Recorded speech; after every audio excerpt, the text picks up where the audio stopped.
Hello there, everyone, and welcome. We just got done on Minsk and Friends with our longest series to date, the Goliath of a series that was Tales of Vesperia. This is kind of the unofficial JRPG slot of the channel. I've kind of settled on having some kind of RPG-ish game, generally JRPG-ish game here on the Monday, Tuesday slots. And I thought after that marathon of a game would be nice to play a real quickie game in the interim. So, today we will be starting Light Fairytale Episode 1. Hooray! This should be excellent fun, guys. It's I don't have a lot of history with it, I'll admit. I've just caught my eye one day, so it's been sitting on my recommendations for a long while.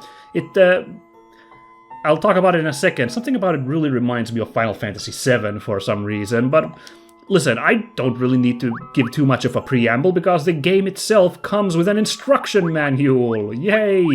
Isn't that fun? Because this is very much designed to be a throwback to some real, 90s stuff, this game right now. So, it can't be a throwback without an instruction manual, so let's read through it. It's only 10 pages, and then we can start the game. Light Fairytale is a turn-based Japanese-style RPG in full 3D, set in a dying underground world ruled by a fierce and powerful empire.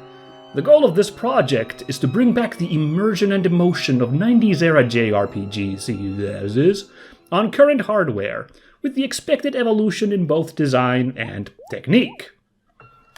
By the way, since we're on the topic of retro, forget the 90s, I adore that there is this Sega Master System game cover look to this instruction manual with the white background with the black squares like that. Incredible. That immediately stuck out to my eye. I was like, yes, perfect, that's great. That's a little earlier. Master System was already in the 80s, right? Yes, of course it was, because we saw a bunch of Master Systems in Yakuza 0, which was set in 89. But still, going for the retro look, I totally get that. A long time ago, the world was prosperous. Technology and sciences were quite advanced, and people lived in great pleasure and casual excess.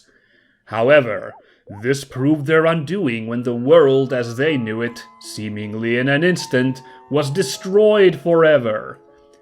Desperate and forlorn, the survivors of civilization resorted to fleeing to the only place on the planet where it was still possible to live, deeply underground. And so there they have stayed and survived. Thousands of years later, the history of the surface has been forgotten, left to dust, and the wealth of the past lost to time. Even the very word sky has lost all meaning. Now there you see that picture of some place we will be presumably seeing in this game later on. Oh yeah, I guess I should preface I am going blind into this one, as I'm wont to do with these RPGs. That immediately, I don't know why, but that really brings to mind Final Fantasy VII, that art right there. The Sector 7 parts of the Midgar sections.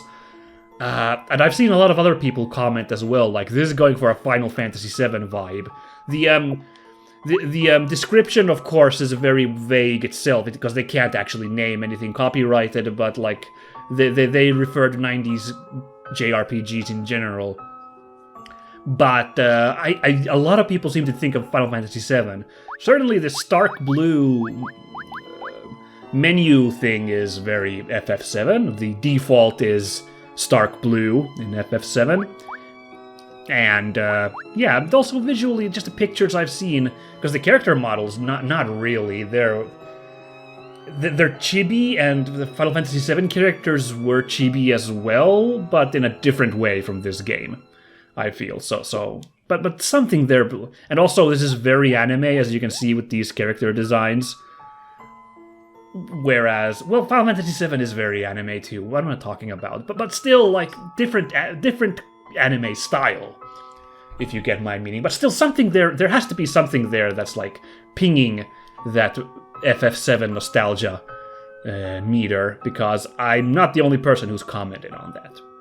Anyway, and then a young boy named Haru wakes one day, fleeting dreams of vast green plains, and a clear blue void locked in his memory, deep-rooted, unshakable, and driving him to know just what he saw.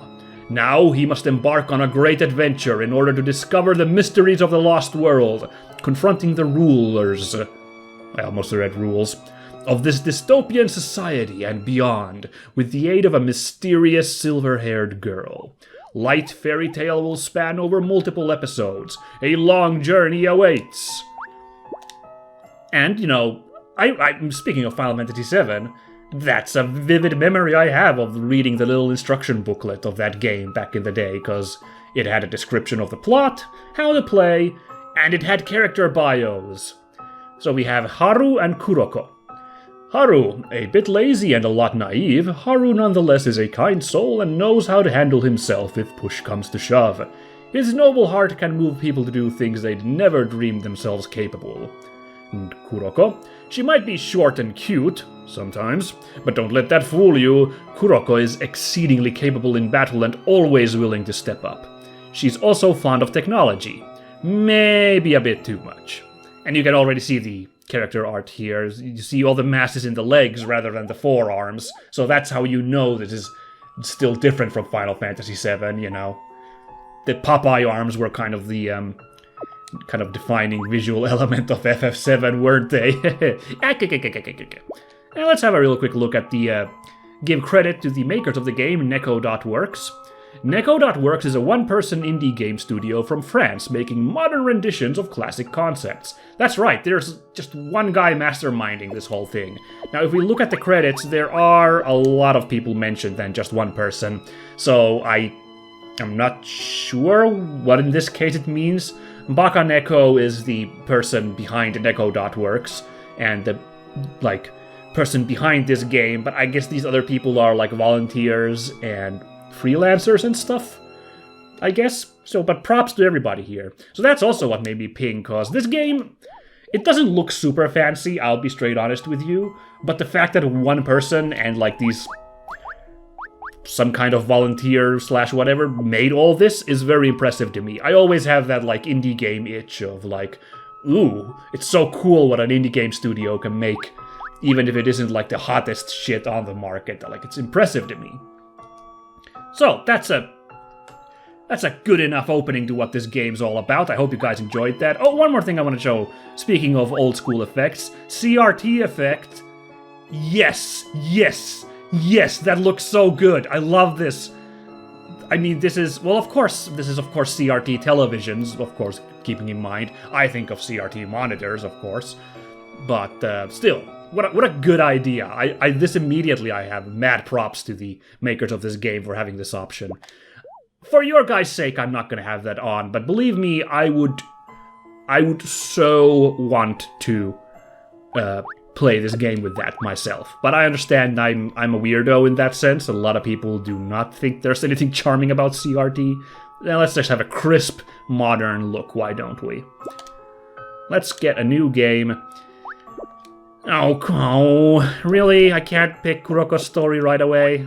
Okay. On principle, I don't mind doing Haru's story, but I really would have liked to have played Kuroko's story. I've read some impressions about this game. If I understand correctly, it's basically, for the most part, when these two are adventuring together, it's the same game, but there's some moments where they're split up, and Kuroko's story is like you playing that POV, is what I've understood from briefly looking at discussion and reviews.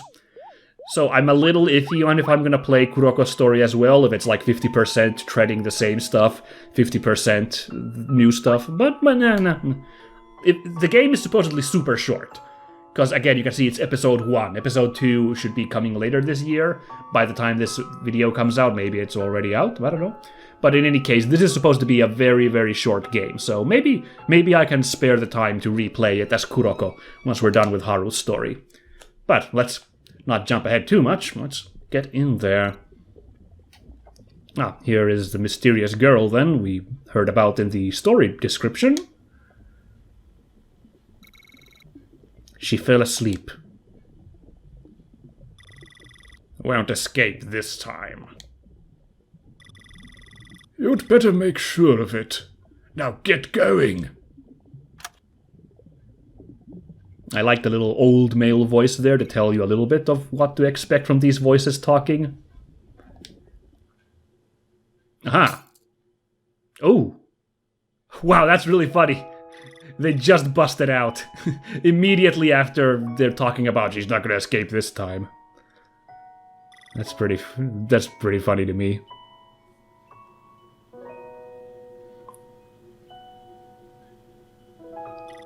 Now this is a lot of bloom on these shots.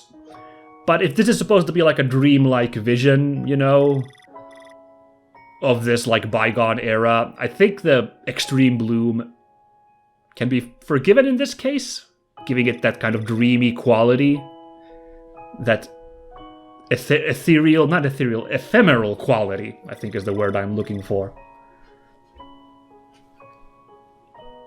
Like it's supposed to be something that's like not there, non-existent, if you feel me. Episode 1, The Escape.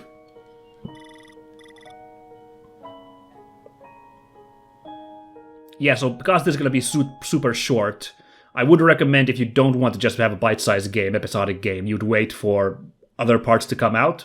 I don't mind knowing what I'm stepping into. Hey, wake up, sleepyhead.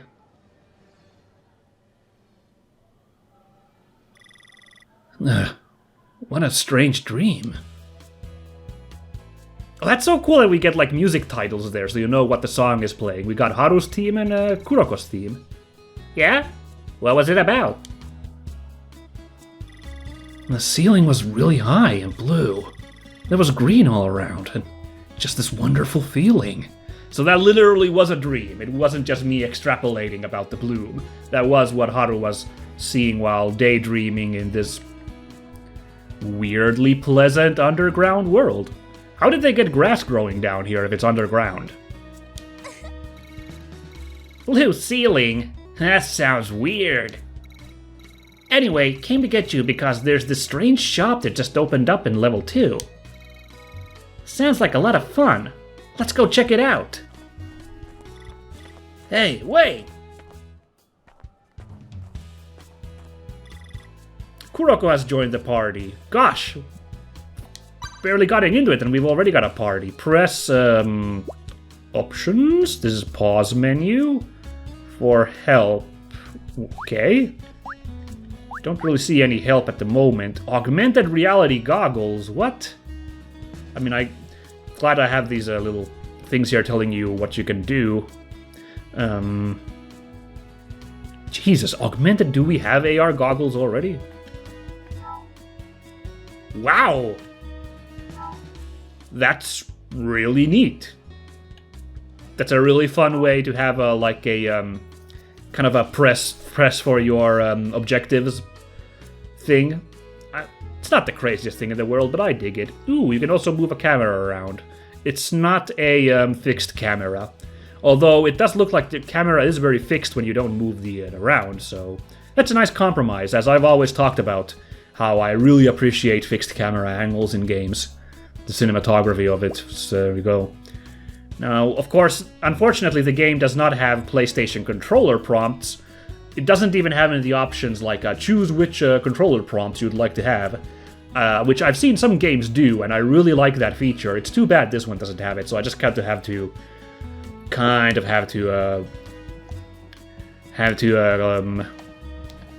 work it out for myself. For example, that's kind of weird. If this is going to be a classic RPG, JRPG, well, J-inspired RPG, you'd expect it to be... It is triangle, but it's also square, so both square and triangle bring up the menu. Which is a little curious, I have to say. Let's see, just checking... Fake level 2 ID, just checking what stuff we have here. It's always triangle in old RPGs to get your menu, so what do we got? These two random kids are running around with a sword and a silicone coat. The coat, I guess, makes some sense. Having a big-ass sword is a little weird. And Kuroko just beats shit with her battle gloves, which is pretty awesome. Oh, she even has feet weapon, wow! So let's see. That's curious. Everyone can equip hands and feet weapon? Alright then. Yeah, cool. Orb. Oh yeah, speaking of, again, Final Fantasy.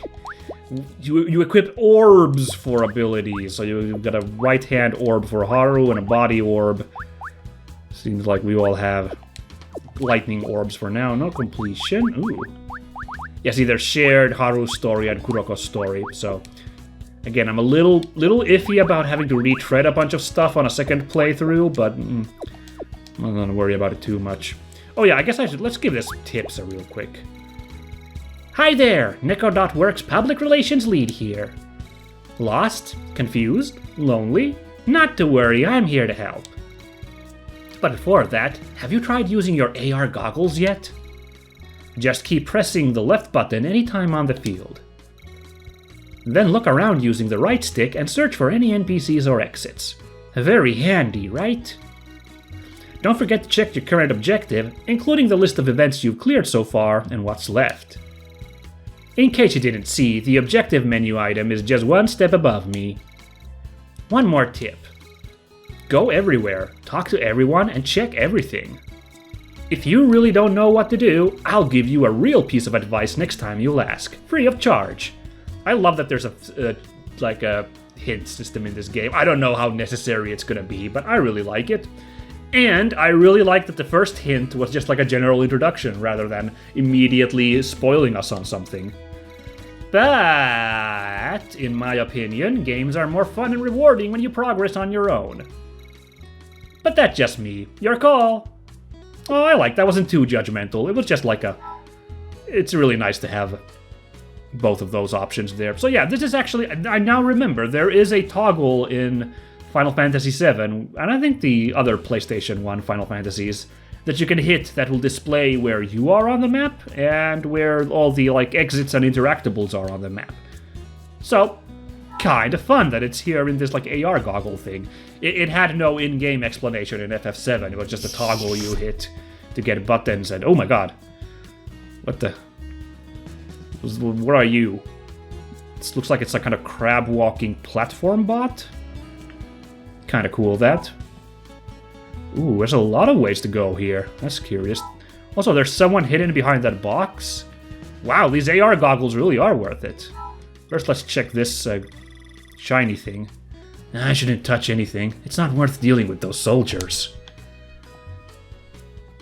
Alright then, I guess we can't pick those. Oh, look at this. Look at the camera angles changing like this. Oh, my nostalgia heart. Be still. Don't talk to me! Can't you see that I'm busy? I'm double-checking everything. Those Empire soldiers will be on my hide if anything's out of place. Okie dokie. Now let's see, there's a hidden guy here. Let's see, this is really funny. Hey, how'd you find me? Oh my god, that's a funny... Oh, that's cute. It's a little meta thing. It's the game developer hiding there. Ah, you know about pointers, don't ya? Yep, that's one right on my head. Just keep pressing left button anytime to see it. Can we do it in the middle of a dialogue? No, we can't. Pointers indicate exits and NPCs, but some things can be hidden. Remember that. Here, your reward. A bomb?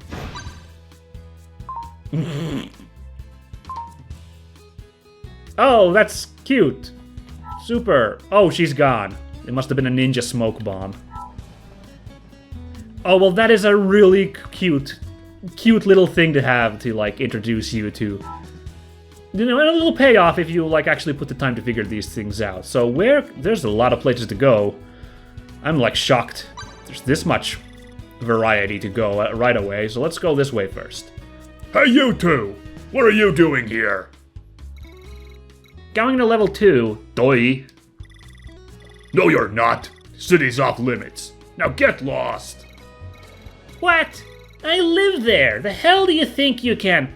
Whoa, Kuroko, calm down. Let's just wait a little bit. Not a big deal, right? Right, I guess. Oh, she just vanished. Oh, that's funny. Really, again, if we were going for that classic PlayStation 1 Final Fantasy mode, she should just kind of walk in and phase into Haru to be like maximum accuracy. Let's go chat with these soldiers. Did you hear that fat guy mumbling to himself? Just go behind him and press A. What fat guy mumbling? I don't know.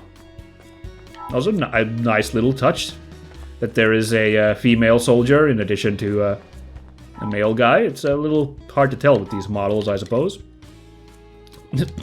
Okay, so here's the fat Class 2 soldier. He really doesn't look that so fat, but okay, so apparently go behind him. Hope Senpai will notice me. Has to this time. Yeah, that's kind of cute. I like that.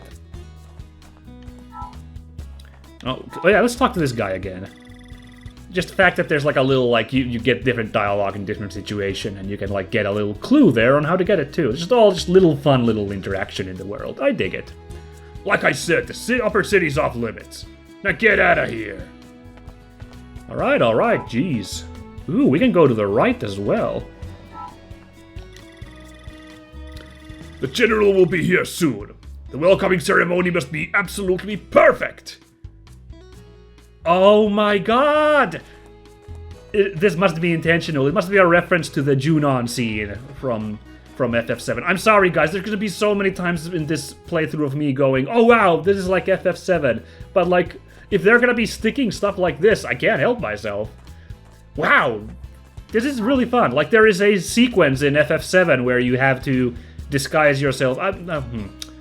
I shouldn't talk about this because it's not in the remake. Hasn't gotten to that point yet. But I think I've talked too much already, unfortunately. But there is a segment where you're involved in like a drill practice for a ceremony in FF7, the original. Oh, that general! Oh, so scary! And this feels like a reference to that. If we ended up practicing with these guys, then I would be like, oh my god. This is exactly that, but I can't talk to this guy. He's just frozen stiff, apparently. Alright then. No time for talk. I gotta keep up my training. Aw, so cute. All these characters with personality like this. 1, 2, 1, 2. And this guy over here, freaking Johnny Sasaki.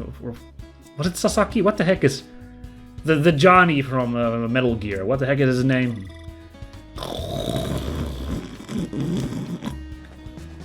All right.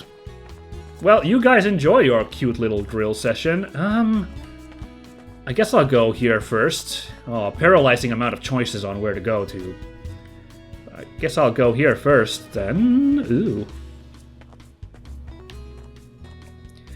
Of course, the areas are a little bare. They're good. They're serviceable. But I feel like it's not quite as resource-rich as the games of that era that it's trying to emulate, in terms of like stuff in the environments. I talk about the kind of painting effect that the Final Fantasies on the PlayStation 1 have, and actually Final Fantasy X does a good job of that as well in some areas, now that I think about it. Very evocative areas, even though it's gone into full 3D at that point. I feel like this kind of doesn't quite hit that, but it's still a pleasant thing to look at, this game. I like it. Still can't take anything from these boxes. Okay, this must be a save point. Hell yeah, it's a save point. I knew it. Let's see, anything else we can interact with? Looks like someone lives here. Looks like cans of beer there, I think. Fair enough. Let's go see this guy up here. A little surprised there isn't any pointer when you use AR goggles for the ladder, but okay. Hey you! Look up here!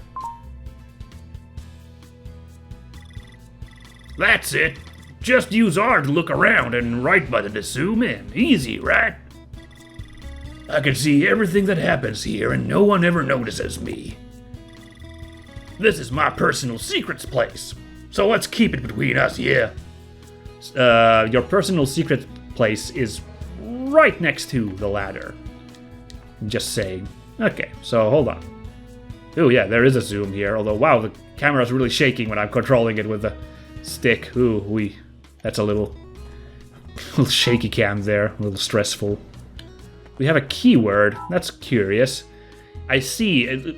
If I'm seeing that correctly, there's a keyword to find in every area, I guess. Curious that. Ooh, I really don't want to double back, but now I feel like I missed out on whatever was at the top. Because we were at that catwalk at the top at first. And I didn't check the other two branches. I just keep going deeper and deeper here now. Oh well. What do we scavengers do, you ask? You know about the ancient tech age, right? Well, some of us dig for ancient parts in the deeplands. Others organize them in the warehouse before sending them to the best in the capital. That's about it, really. What? You're just doing that all the time? Sounds boring. Oh, poor guy. You're gonna just do that for the rest of your life too, most likely. Alright, that's cute. So do we have... Interesting, we got a bunch of highlighted yellow words there, but we only got warehouse and deeplands from that discussion. There were more, there was like capital and there was something else too, but we only got that one. Oh, that's signs in the air. I just not realized that's a perspective thing. Okay, never mind. I was like, there's a big billboard we could walk up to. It's actually way above us. The Saki, I can't quite make out. Well, hold on, we have a zoo. The Omeda to the blue sky. Pomeda? Something to the blue sky. Oh, cool little zoom in as we came in on this playground. Now that's a question for people who've played the remake. Is there still the playground with the slide monster in Final Fantasy VII Remake? As someone who hasn't played the remake yet, you can spoil me on that, let's say that. Since I might be dropping some original FF7 spoilers from stuff that the remake hasn't covered yet, feel free to drop some spoilers once in a while when I call those out. Is the playground with the slide monster still in FF7 in the remake? It's such an iconic thing to me, I feel like it has to be there. Anyway, what's going on down here? This is a really sad playground. Oh boy. Oh my god. Can we play with this, I don't know what these are called, these little gyro swing things. This gray duck. Wasn't it your favorite back then? Wow, you still remember that? That was ages ago. How could I forget? True. The whole childhood friends thing and all. I don't know why, but I've always been attached to it. I think it reminds me of something, or maybe someone. I mean, I don't remember my parents or anything from my early childhood at all. And Gramps forbids me to talk about it. Don't worry, same here. I know. Hey, maybe that's why we get along so well. Whoa. He just stepped over that thing. So, you did remember. I thought you'd have forgotten after all this time. That's actually really important to me, you know. I really want to get back to that cliff. Stupid Haru. Wow, cool.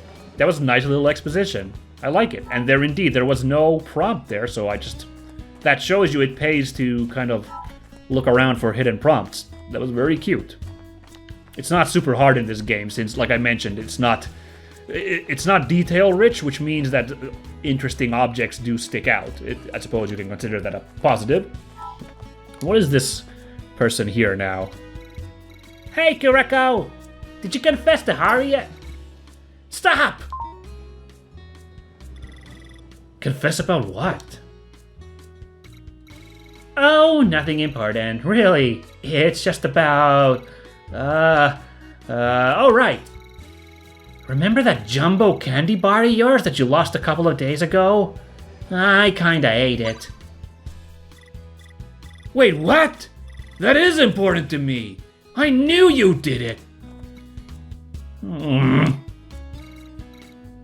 Mission failed.